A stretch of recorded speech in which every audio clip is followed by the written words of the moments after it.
Hi, good morning. Good morning. I've got feedback coming from somewhere, I think. Maybe. No. Howdy. I don't think so. I think we're good. We're good. Look at that. How you guys like my sweater background? It's awesome. Yeah, It's very festive. I love it. Oh, and I was going to have this very cute sweater that said joyful on it. And I figured, you know what? State of the Nation. Nightmare Before Christmas, guys. That was fun with that. All right. Very appropriate. I'm just saying. Thank you. Thank you, Rogers. You're right. It is nice. Very much so. Thank you. So good morning. Grab a cup, circle up. Look at that. I figured out how to use buttons and stuff. I still can't talk and click buttons at the same time, though. That's not happening. Like ever. So this morning we're welcoming Kathy Winger, who has been very cool in talking to Will and I under the cover of curtains that you guys don't see, for about 30 minutes now. And as always, the very wonderful Will McCullen with Pima Community College IT Center of Excellence. Will, I'm going to let you more properly introduce Miss Kathy since I'm meeting her also for the first time today. So kick it off. Kathy has been awesome. Kathy is a national speaker and a fantastic lawyer who specializes in data breaches and the whole cyber realm end of it. And we are so fortunate that she also has the teaching bug and is part of our group in teaching students about law and ethics and helping them get started on the right foot. So thank you so much, Kathy, and it is a pleasure to have you on board. Thank you, Will. I'm a little nervous now about living up to that, though. You set a high standard, and I'm starting to sweat a little bit. You hate that people make your head so big, and you're like, gonna fall over. I'm happy to be here. As Will knows very well, I love to talk about cybersecurity. So anytime anybody invites me anywhere, I'll talk about it. So thank you for having me here. Guess who else likes to talk about cybersecurity? We do. So do you want to start, Will? Do you want to sort of throw out what we'll talk about a little bit today to get started? Sure. So Rachel and I were kind of thinking about a lot of this and some of the thoughts that came up, right? You have a lot of the standard sort of questions that would be asked, but we didn't want it to be standard. And so one of the thoughts that I had was, especially in lines with what's taking place right now across the nation with the SolarWinds thing, and companies all over the place, this is a kind of a different situation to where our adversaries are coming against us.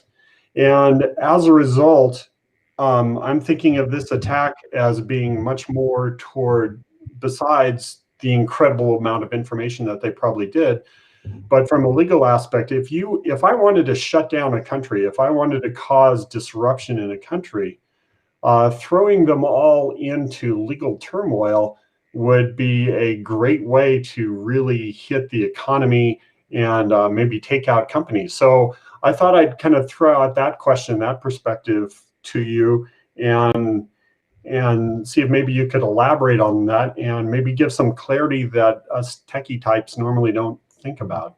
Yeah. I think that's a great place to start. And I will say, when you introduce me as a cybersecurity attorney, I am, but my practice is a little bit broader, and the breadth of my practice really affects my approach to cybersecurity and what I say when I talk about cybersecurity and the way that my brain works. And the SolarWinds that you mentioned is just the latest example. And so to start out, what I like people to understand is, I'm a business attorney, a business, corporate, commercial, cybersecurity attorney. And a huge part of what I do for my clients is help them manage risk, and help them manage risk in a way that ensures or helps to ensure that the risks that they face don't overwhelm their company and put their company out of business. And that's always my perspective when it comes to my clients. So in the area of cybersecurity, it's really the same question, and it's really the same issue. It's what risk is a company facing, and how can they manage that risk, and what can they do to manage that risk? So when you talk about a cybersecurity event, a data breach, malware, whatever it is, overwhelming, major companies in a country and the detrimental effect that it can have on the country, that's absolutely true. That is a smart way to do it. And, the way that I look at it is it shouldn't be an easy way to do it. It shouldn't be an easy way for a country to do it, another country to do it. It shouldn't be an easy way for a bad actor to do it. And when I say easy way, what makes it easy or easier for them to do it is when these companies, these large companies, major companies, haven't taken steps to protect themselves from the hack, from the cybersecurity event. And from a legal perspective, to put that into my terms, they haven't taken steps to mitigate the risk that faces them. And so what I like to talk to my clients about, when you talk about data breaches, it's just like any other area of the law for me. I don't want to go to court, and I don't want my clients to go to court.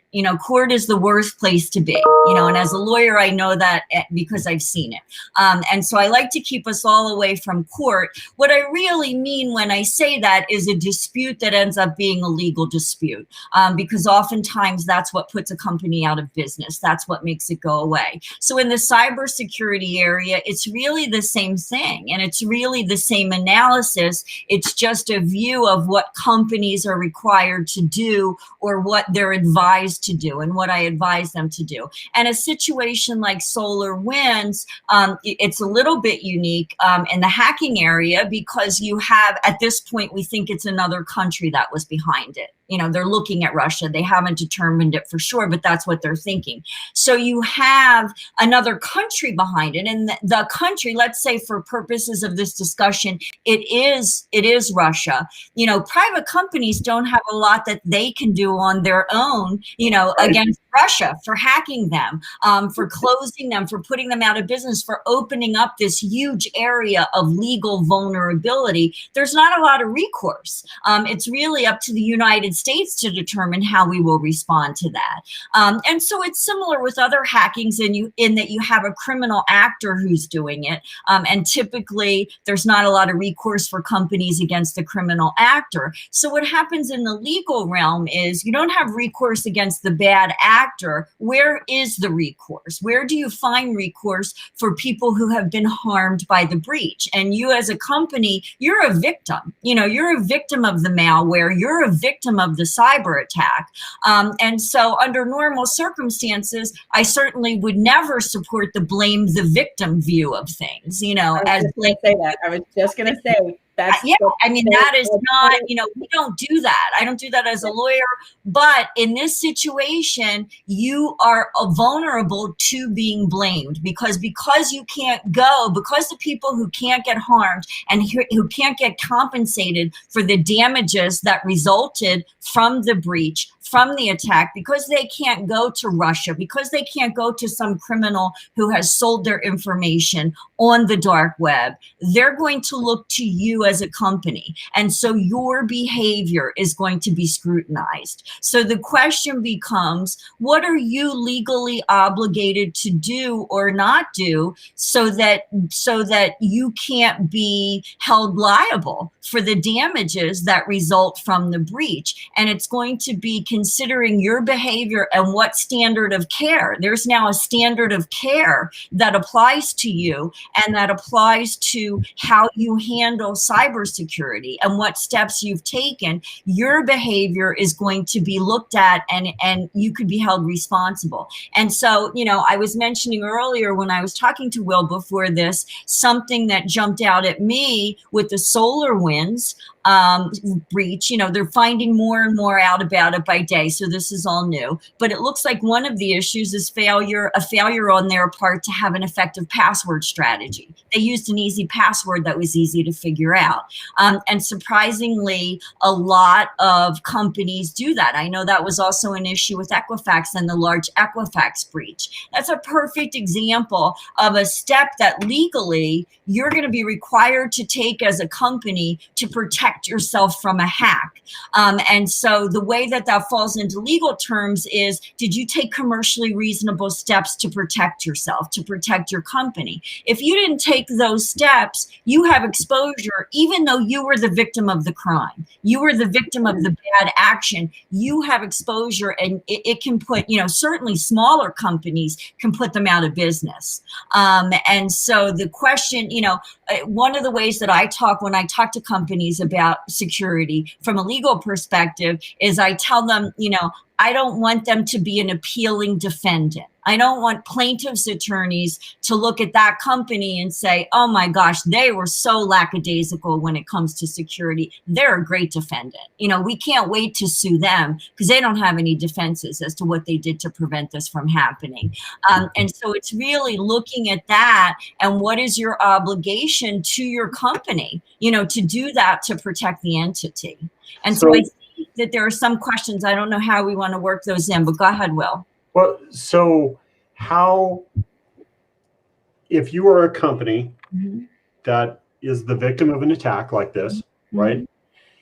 And you have, you've gone through a lot of the standard check boxes of compliance, right? Because that's what all of us have to do. That if you go through those check boxes of compliance, but if they find some situation like what's looking like with SolarWinds, where somebody used a bad password or something was not followed, there was some lazy IT somewhere along the line. Will folks that are trying to sue them leap upon that, and how effective will that be?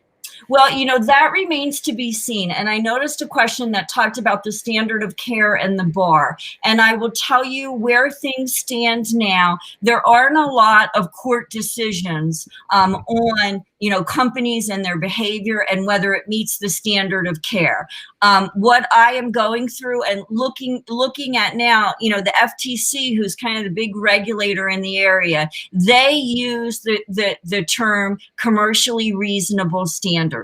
And that's really a negligence standard. You have to act reasonably. That's the general negligence standard. I always like to tell people, I went to law school. I have been taking, I've taken bar exams in numerous states, and I've practiced law for more years than I like to share because it will age me more than I want to be aged. But if you ask me to define what is reasonable, I can't give you a definition. It is a case by case. Somebody mentioned it. It looks like a case by case determination. In the cybersecurity world, what I'm seeing the FTC looking at, and what I've seen a little bit with Equifax, because we do have a legal decision on that, they're the standards. It's like the best practices. What are the best practices in the area, and are you engaging in those best practices? And one of the things that the FTC has done, usually the standard talked about in a pure negligence, from a pure negligence perspective, is it reasonable? Did you act reasonably? The FTC has thrown in commercially reasonable, and they gave people a little bit of leeway by doing that because you get to consider other things. So you get to consider, what size company are you? What kind of information do you handle? What do you do with your information? You get to consider those factors, but there's not any hard and fast rules. And it's really, what are the best practices? And that's one of the reasons why the whole password idea and the password strategy jumped out at me, because that's such a simple thing. When I talk to individuals who aren't in the industry and not business owners, I talk to them about having a password strategy. Don't use 1, 2, 3, 4, 5. Don't use admin. That's a really simple thing. I can find you an FTC decision that has dinged a company for using admin as a password and said that's not reasonable. And so there are some that are just common sense. Don't be, there's an Army general, honoraire, who used to say, don't get stuck on stupid. So really, there are small things that jump out and you would say, that's ridiculous that you did that. Now that's just silly. So you have them, but it gets to a higher level. And, in terms of nobody's identified, I see a question, who's best practices? I can't answer that. It's going to depend on you and your company. And as I said, the type of information you have, the resources you have, all of those things. And the FTC hasn't come out and said, here's a list of best practices, and if you do all that stuff, you'll be good to go. They're never going to do that. What they do. I'm sorry. Sorry to interrupt. Okay. I was going to say, what they do is they'll go to companies and say, you didn't do A, B, and C, and that's problematic. And I will also say one more thing, Rachel, and then we can get to your question. California, with their CCPA, they have made an effort to come out with how they define best practices, and their statute refers to sources of best practices. And although it doesn't come out and say it, it hints that if you follow these, you've got a good argument to defend yourself, that you took reasonable steps to protect it. So they're starting to do it, but they're just not there yet. And Rachel, go ahead. Yeah, I was going to make a comment about that I've noticed across the industry that it seems like, just like we have right here, in our chat, what are best practices? Yeah. Where's the bar? What's the measure? What's funny to me is the people that we're looking to tell us where this bar and measure are looking at us going, you tell us. Exactly. Where should it be? That's exactly what do you think? That's right. But what I know, and they don't say that. They just don't plainly say that. No. Hey, we don't know where to set the bar for you. Yeah. Can we all can y'all come over for some cake and coffee or something, and we'll talk about it a little bit? Yeah, something? Well, you can do it in person. That's not going to happen. So then you've got all of these organizations, with frameworks that are here is not a bar, but here is a very vague sort of checklist, because we want this to fit into so many different types of organizations, environments, compliance strategies, all of these things. Yeah. But we want it to work as a blanket strategy, right? But it can't work as a blanket strategy. Yeah, and that's a legal concept that has been around forever. I mean, the concept of reasonableness, it's just not developed. They're just not going to come out and say it. And one of the things, the way that it comes through in the legal world is you usually have precedents. So you have cases that are decided. And so you can say, well, the Supreme Court found that this wasn't acceptable. So we're pretty comfortable saying this was unreasonable. The data security cases are nowhere near that stage. They get settled. You don't have litigation. I mean, it's embarrassing how excited I got when there was a decision on Equifax that talked about security practices, and it was a court talking about security practices. I was beside myself, and I really thought, you probably need more in your life, Kathy. This is ridiculous. But it was an opportunity for me to see what a court was going to do, because all we have at this time are all these individuals, all these standards, things like that. And the most that we can do is say we're doing our best, and reasonableness is not perfection. And in the data breach area, in the security area, courts and the FTC and anybody who's looking at it recognize that nothing is 100%. And so you're not going to get 100% protection. You just have to act reasonably. So is this a correct statement that because it's vague, that gives the lawyers that are involved a whole lot more power to be able to manipulate the situation, and what makes it all that much more dangerous for an organization if they have not really put forth a strong effort? Absolutely. Absolutely. That's an absolutely true statement. And there are another point that someone made on this in the cybersecurity area. It can be a changing story, it can be a changing standard, excuse me, because the way that things progress and the way that things change, these standards, these best practices, they're not written in stone, because things are moving so quickly, things like that, it's not anything that's for sure. So you have to deal with that on top of it. And, when you're talking about attorneys who want to sue companies for compensation, they're going to look at anything, and that's exactly, they're going to look at your vulnerability. But there is one thing that I like to tell people, and this is a little bit different, and these comments are great. I wish I could go through all of them, but they're great. What would the reasonable person do? That's exactly right. When I was in law school, they called it ORP, the ordinary reasonable person. And really, even in cybersecurity, it's going to be the reasonable business. It's not going to be the individual, but the reasonable business and what they would do. But one of the things that's unique to the cybersecurity area, one of the things I love and I love to talk about, and this really sort of drives me somewhat in what I do, is most, if not all, of these commercially reasonable steps to protect information, and whether you've taken them or not, you get a benefit out of them. They do protect information. Having a password strategy, having an effective password strategy would have helped Equifax, and it would have helped SolarWinds. So it's not just some legal theory that you just have to be able to check a box and say we did it. It doesn't make any difference. We're just legally required to do it. You get a benefit out of it. So it makes sense to do it on a whole bunch of different levels. And I even talk about it in the cyber insurance area. When you're applying for cyber insurance, they're going to look at your security practices. And I've taken FTC decisions and applications for cyber insurance and held them up against each other. And they're asking the same things the FTC has found not to be unreasonable. Insurance companies are making sure you're not doing it. So, it helps you on so many different levels that you at least get that out of it. It's not, we just have to comply with a legal hoop and we're going to do this.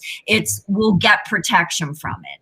And so I think, that's kind of something that gives me optimism about it. Yeah, well, then cyber insurance too. I mean, I'm sure they would love to point at any flaw to say, yeah, well, see, you weren't doing, so we're not going to cover you on that. Exactly. That's exactly right. Goes up, right? Exactly. That's exactly it. So when I talk about commercially reasonable, it's a couple different areas that it comes up in, and that you get protection. You get the protection of data to the extent it's effective. You get the protection if you're sued. At least you have a defense. I did all of this. And from a cyber insurance perspective, you're not risking them denying coverage or premiums that are ridiculously and unaffordably high. Okay, so if you were an adversary, what would be the most effective strategy for you to hit our nation with, so that we have a perspective even more of what we need to protect ourselves against? Well, I have to tell you, it really not to beat a dead horse, but I think the most effective, it seems like it's not that hard to breach some of these big companies. It's not that difficult with the things that they're doing. So I'm surprised at the simplicity, at which this is happening. I think, for companies, one of the biggest areas of vulnerability is human beings. And you have human beings, engaging in actions that can open you up to liability. So, from my perspective, education is a huge, huge part of it, and constant education of people on what they need to do and not do. And so I think I would go to that, but I'm surprised at the simplicity, of what I'm seeing with these large data breaches. So, and somebody mentioned, and this this is something that is coming. Organizational leaders, Jonathan, you mentioned organizational leaders are becoming more and more central to the liability issue as decision makers. I think that's absolutely true. And courts and legislatures are going to look at that, and they're going to, they're going to seek to hold people at higher echelons responsible for this, the victim, look at that and who made the decision. And one of the ways to sort of have companies sit up and take notice is when you talk about liability for boards of directors, CEOs, CFOs. I know the Equifax decision concerned exactly that. And it was even an issue, and this is something when you look at the higher levels, it was even an issue in Equifax about the CEO going out and talking to investors about his company and how great their cybersecurity was. And in fact, their cybersecurity was not great. They weren't doing the basic things. And there was a question of fraud, under SEC statutes, which the liability under that situation is huge. And so, I think that's really part of it. And I will say, talking to cybersecurity folks, I speak at a lot of tech conferences, or I used to before COVID when there were actual live conferences. And when I first started speaking about cybersecurity, my address was really to owners and CEOs and people who owned companies to say, you need to start looking at the cybersecurity risk and managing it. And I used to think those would be the only people who were interested in what I had to say. But what I found through conference, it was tech people who were below those levels. They loved me and they loved to hear my presentation, which stunned me because I had all these legal horror stories, and they could go back to the CEOs and they could go back to the board of directors and say, you guys need to take this seriously. We saw this lawyer and you wouldn't believe the stuff she talked about. So I think in terms of that, it really, the people who are the tech people, they're the ones who are really driving it. But the exposure and the size of the exposure is what bounces it up to higher levels and has to get there.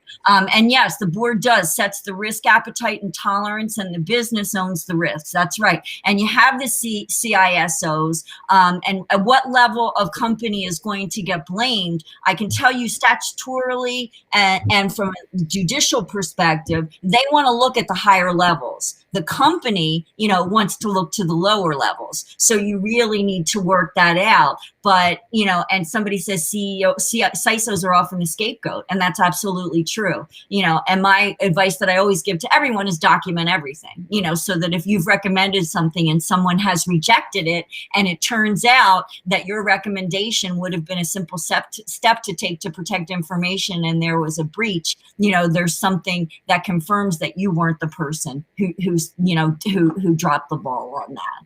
Right. But I think that's all. Yeah. I'm sorry? I said, write it down and get them to acknowledge that they saw it. Document everything. File Please that bad boy away. But it's really an issue. I'm sorry. It's like, here, these are my recommendations. This was your rejection of those recommendations. Here is a line that you should sign on. Thanks so much for playing. Right. The signature. That's a jump getting the signature. But it's just an acknowledgement, right? An acknowledgement. Yes, I saw this. Yes, I understood what you were telling me. Right. Can't do it. Want them to get that. You really want them to understand it. And it's unfortunate, but it's the legal side, as is often the case. It's the legal side and the legal exposure that makes them understand it, because that's what exposes the company. And those are the dollars, and those are the investors who are saying, why on earth did you use admin as a password? I mean, if you would have told me that that's really what the FTC and courts would be talking about, or there was one where somebody failed to update their software. They had the antivirus software, but they just didn't update it. And if you would have told me, really that's what a court is going to talk about, that's what the FTC is going to talk about, the simple act of updating software, I wouldn't have believed you. But that's really what it is. Awesome. Yeah. Kathy, I'm so glad. I feel like that first day, my first day as a shiny InfoSec hopeful interested person when I was like, "What's this over here?" And then it was a fire hose, right? I feel like that's happening today, right now. I don't know if anybody can see the deadpan look on my face, but that's the look of all with a Christmas so much information just happened. So we're going to be best friends and definitely be hanging out more often. I'm so glad for everybody that was able to join us. I did a stupid thing, you guys, and the reason why LinkedIn kept on not going live and it all just seemed to break all the time. Did anybody notice how smooth that was today? Can we talk about that for a second? Thank you. Right? I had the key connected to my OBS, and it kept, and we weren't in it, and it was So anyway, fixed. Yay. Well, and I'd like to say I could talk about this for hours. Will knows I could do it for hours. And I apologize that I can't do it today, but I'm happy to come back if you want me to come back. And I'm so sorry I can't answer. I love people's comments and seeing them and talking to them. And I just haven't been able to address them on here, but I appreciate everybody's involvement and their comments. And I would love to get to them as well. Very, very because I have these questions here, they are here, and we can always go back through, at least on LinkedIn. There's definitely a capability for you to openly respond to all of those questions. So that could be a very good solution to use. As far as the YouTube questions, go ping Kathy on LinkedIn. It's easy to find me, and I certainly, as I said, and someone said need to do this once again, but an hour long. John, I'm with you on that. You can take the questions and the comments and do them live. You know, I'm happy to do anything. I love this stuff, oddly enough. As I mentioned, I don't have much of a life. So this is super exciting to me. What does that mean about the rest of us? Every word, like, I don't know. Everybody click and follow me right now. Yeah. I do a lot of writing about cybersecurity too. I have a blog and all kinds of stuff like that. So good information. Educate and share. Yes, definitely. So any final thoughts or points of wisdom that you two would like to share? No, I would just like to apologize for the legal community and that we've created all these issues in the tech world. Oh, come on. So you have to apologize for the IT community for making it so complex and leaving so many holes. Now, I like to be able to give, like, really, list things and say, do A, B, and C, and you will be in good shape. And it's frustrating to me that I can't do that. And so, falling on the word reasonable is difficult for me because, I like black lines to say, but unfortunately, we're all just doing our best, and that's what's reasonable.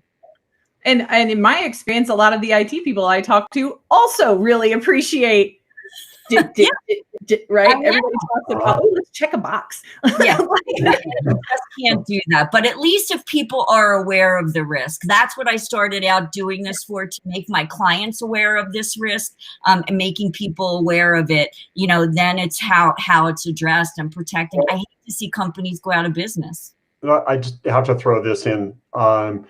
That, forgive me, folks, for going late, but the wonderful thing that you do, Kathy, and with your perspective, is that when we go through compliance, we have big checklists, right? It's just drudgery. It's a ton of stuff that has to be done, all these elements.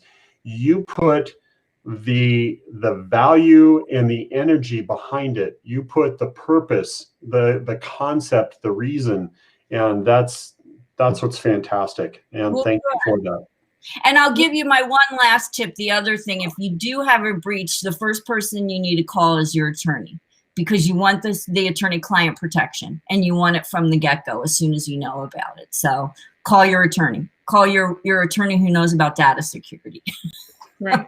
And not that everybody's job as an attorney or in IT isn't already stressful enough. Right. But understand that the stuff you wake up to do every day, you're setting a bar. Yeah. You are writing the standards that tomorrow is going to have to adhere to. Well, and when you look at solar winds, you look at it as national security. I mean, at this point, the country is scared about what happened with this breach and the information that has been gotten. And it comes from, the protections and what kind of protections. So you really are, you're taking, and it is like a war, to protect, you really are taking steps to protect the country, depending on the information and the access to the information. And so that's a huge responsibility, but it's also a fabulous opportunity, and to feel like you're doing that, the work that you're doing is worthwhile and it's benefiting, certainly another country not having access to information about our nuclear weapon system is a good thing if you're the person who did something to prevent that. So you can feel good about what you do. Absolutely. Definitely. Thank you so much for circling up and grabbing a cup this morning. Happy. And thank you so much for all your comments. This was really fun. I loved it. I liked it. I really did. I enjoyed this quite a bit. As did I. We're going to be taking the next 2 weeks off to spend time with our family and responsibly our friends, right? At social distancing. So we will see you all again the first week of January. I think we've either slotted it for Thursday or Friday of that week. I don't even know. I just worked. Getting better and better, Rachel. We're getting better and better. Man, this is great. We're definitely going to have to invite Kathy back again, and y'all go subscribe to the YouTube channel if you haven't done that already. It will notify you whenever live events are up and coming. Also subscribe. You can also subscribe to the Secure Nation page on the events tab. We'll have the new events every week. You guys, I got a lot of stuff going on. Okay, I'm like a mom. I got like an actual job. This is fun for me. I do this just for fun. Okay, like seriously. So sometimes it'll be like Tuesday or Wednesday before you get notified that we're having something on Friday. But just know it's coming. Okay, every week it's coming. Y'all have a great holiday and be safe. If we all see each other again, it'll be 2020 will be behind us. It will. It will. I think it is so great that we have all convinced ourselves that at midnight on the 31st, there's going to be a magical switch that flips and it's all going to be okay. I love that for us. I'm going to be up at midnight waiting for it to happen. I love that so much for us. That's just such a sweet thought. Don't worry. Return to hope, guys. It's going to be good. Happy holidays. We'll see you. All right. Happy holidays, everyone. Thank you. Bye-bye.